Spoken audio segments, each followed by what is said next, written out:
나는 그날 이후부터 가끔씩 선생님을 방문하게 됐다. 갈 때마다 선생님은 댁에 계셨다. 선생님과의 만남이 잦아질수록 난 더 자주 선생님 댁 문지방을 드나들었다. 하지만 선생님의 나에 대한 태도는 처음 인사한 날이나 친숙해진 이후나 별 차이가 없었다. 선생님은 언제나 조용했다. 어느 때는 너무 조용해서 나 혼자 있는 듯한 느낌마저 들 정도였다. 나는 처음 선생님을 배웠을 때부터 왠지 가까이 다가가기 어려운 묘한 분위기가 있다고 생각했다. 그래서 어떻게 해서든 가까워져야겠다는 의지가 내 가슴속 어디선가 강하게 발동했다.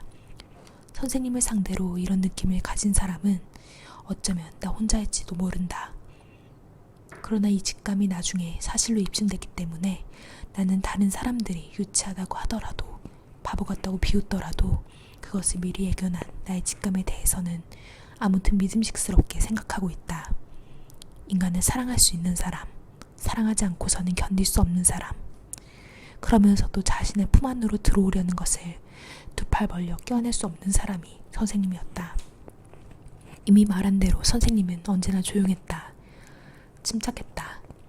하지만 때로는 얼굴에 알 수 없는 먹구름을 들이우는 때도 있었다.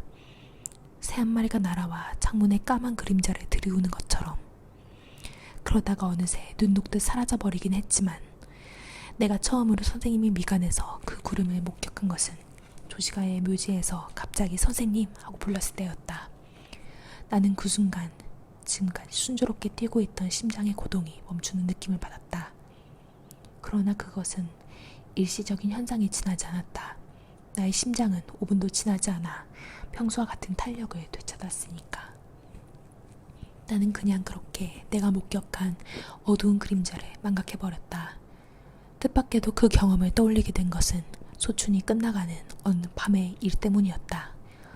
선생님과 이야기를 나누고 있던 나는 문득 예전에 선생님이 말씀하셨던 커다란 단풍나무를 눈앞에 떠올렸다.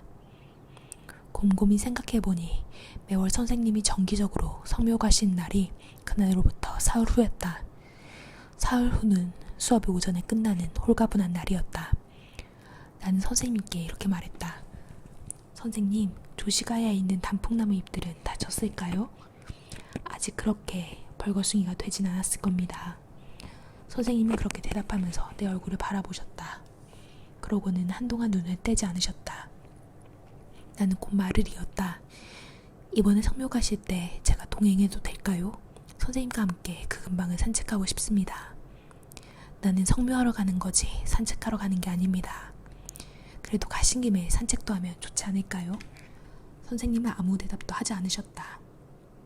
그러더니 잠시 후에 내가 그곳에 가는 목적은 성묘뿐이니까요 라고 말해 굳이 성묘와 산책을 구분하려는 듯이 보였다.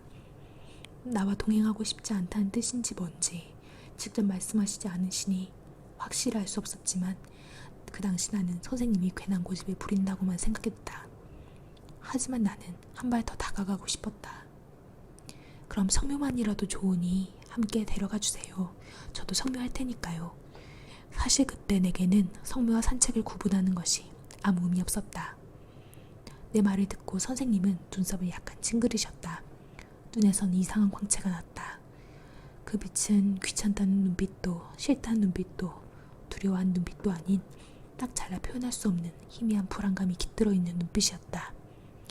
나는 순간 조시가야에서 선생님 하고 불렀을 때 그 장면을 선명히 떠올렸다. 그때의 모습과 지금의 이 표정이 하나로 겹쳐졌다. 나는 하고 선생님이 입을 떼셨다. 나는 당신에게 말할 수 없는 어떤 이유가 있어서 다른 사람과 그곳에 성묘하러 같이 가고 싶지 않습니다. 내 아내도 아직 데려간 적이 없어요. 나는 참 무한 일이라고 생각했다. 그러나 나는 선생님이 연구할 생각으로 그 댁에 드나들었던 것은 아니다. 난 그저 버릇처럼 선생님을 찾아뵈었다. 지금 돌이켜 생각해보면 그때의 나의 태도는 내 생활 가운데 오히려 높이 살만한 것이었다.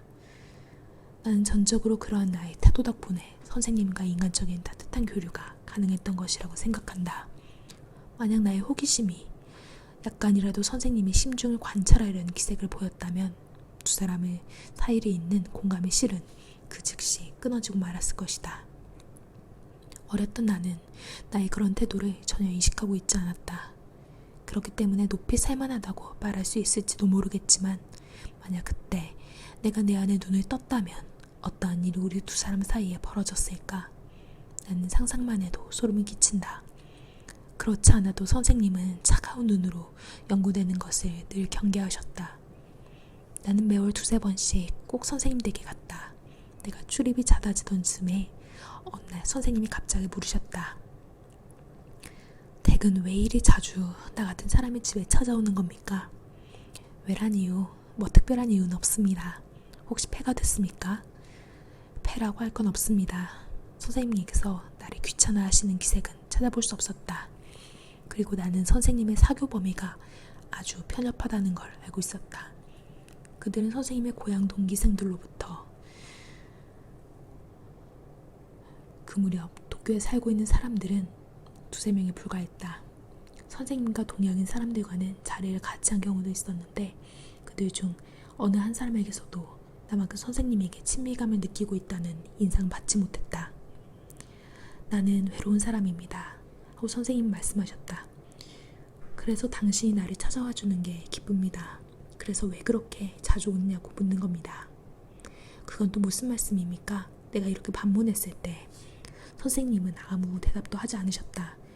다만 내 얼굴을 보시더니 몇 살입니까? 하고 물으셨다. 이런 대화는 나에게 있어서 그 의미를 통파악할 수 없는 것이었지만 나 또한 그때 선생님이 하신 질문에 낱낱이 대답하지 않고 집으로 돌아왔다. 그러고 나서 그날로부터 나흘도 되지 않아 다시 선생님 댁을 찾았다. 선생님이 거실에 나오자마자 우셨다. 그러고는 또 왔군요 하고 말씀하셨다. 네, 또 왔습니다 하고 답하며 나도 웃었다. 만약 다른 사람으로부터 이런 말을 들었다면 분명히 화가 났을 터인데 선생님이 그렇게 말씀하셨을 때는 미소가 번졌다. 화가 나는 게 아니라 기분이 좋았다. 나는 외로운 사람입니다 라고 선생님은 그날 밤 다시 한번 이전에 하셨던 말씀 반복하셨다. 나는 외로운 사람입니다만 때에 따라선 댁도 외로운 사람 아니오? 나는 외로워도 나이를 먹었으니 흔들리지 않고 견딜 수 있지만 젊은 당신은 다르지요. 움직일 수 있는 만큼 움직이고 싶을 겁니다. 움직이면서 무엇인가 충돌해보고 싶을 거란 말입니다. 전 조금도 외롭지 않습니다. 젊은 것만큼 외로운 것도 없지요. 그렇다면 왜 당신은 그렇게 자주 날 찾아오는 겁니까? 여기서도 이전에 했던 이야기가 다시 선생님의 입에서 반복되었다. 나를 만나도 아마 당신의 어딘가에는 외로움이 남아있을 겁니다. 나에게는 당신을 위해 그 외로움의 뿌리를 끄집어낼 만큼의 힘은 없으니까요. 당신이 이제부터 밖을 향해 팔을 벌려야 할 겁니다. 그때부턴 내 집 쪽으로는 발길을 돌리지 않게 되겠지요. 다행히도 선생님의 예언은 실현되지 않았다. 경험이 없었던 당시의 나는 이 예언 속에 포함되어 있던 명료한 의미조차 깨닫지 못했다. 나는 늘 하던 대로 선생님을 만나러 갔다. 그러는 동안 언제부턴가 선생님과 겸상도 하게 됐다. 그리고 자연스럽게 사모님과도 서로 이야기를 주고받게 되었다. 혈기왕성하고 평범한 남자인 나는 여자에 대해 그렇게 무관심하지 않았다. 하지만 지금까지 경험으로 봐서 연애다운 연애를 한 적은 없었다. 원인인지는 모르겠지만 나는 오다가다 우연히 마주치는 낯선 여자들에게 끌렸다. 선생님의 부인한테서는 그 전에 현관에서 만났을 때 기품이 있는 여인이라는 인상을 받았고 그 뒤로 만나 뵈면서도 늘 그 인상은 사라지지 않았다. 하지만 그 외에는 사모님에 대해 딱히 이렇다고 말할 만한 것이 없었다. 이는 사모님께 별 특징이 없어서라기보다 특별한 점을 살필 기회가 없었기 때문이라고 해석하는 게 맞을 것이다. 하지만 나는 언제나 사모님을 선생님에게 속한 한 부분을 대한다는 마음으로 대했다. 사모님도 당신의 남편 찾아오는 제자를 대하는 마음으로 나를 맞이해 주신 것 같다. 때문에 중간에 선생님이 빠지면 사모님과 나를 묶는 어떤 연결고리도 없었다. 그래서 내겐 처음 사모님을 배웠을 때 기품이 있었던 인상 외에 다른 감정은 전혀 없었다. 어느 날 나는 선생님 댁에서 술을 대접받았다. 그때 사모님이 나오셔서 옆에 앉아 시중을 드셨다. 선생님 평소보다 기분이 좋아 보였다. 사모님에게 당신도 한잔하지 하며 당신이 마시고 비운 잔을 권하셨다. 사모님은 처음에 저는 됐어요 하며 사양하신 다음에 못 이기는 척하며 잔을 받으셨다. 사모님은 가지런한 눈썹을 약간 찡그리고 내가 반잔 정도 따른 잔을 입술 가까이 가져가셨다. 사모님과 선생님 사이에 다음 같은 대화가 오고 갔다. 오늘 웬일이세요? 저한테 잔을 권한 적은 한 번도 없었잖아요. 당신이 싫어하잖아. 그래도 가끔씩은 마셔도 되지. 기분이 좋아진다고. 당치 않아요. 속만 괴롭던데. 그래도 당신은 꽤 즐거우신 모양이네요. 약주를 조금 하시면. 때에 따라선 그렇지. 하지만 언제나 그런 건 아니야. 오늘 밤은 어떠세요? 오늘은 기분 좋은데 이제부터 매일 밤 약주를 조금씩 하시면 되겠네요. 그건 안 되지. 드세요. 그러는 것이 외롭지 않고 좋으니까. 선생님 댁에는 선생님 네 분과 하녀 한 명만 살았다. 내가 그 댁을 방문할 때마다 댁엔 아주 조용했다. 결코 크게 웃는 소리나 그런 비슷한 소리도 난 적이 없었다. 어느 때는 이 집에 있는 것이 선생님과 나뿐인가 하는 생각마저 들었다.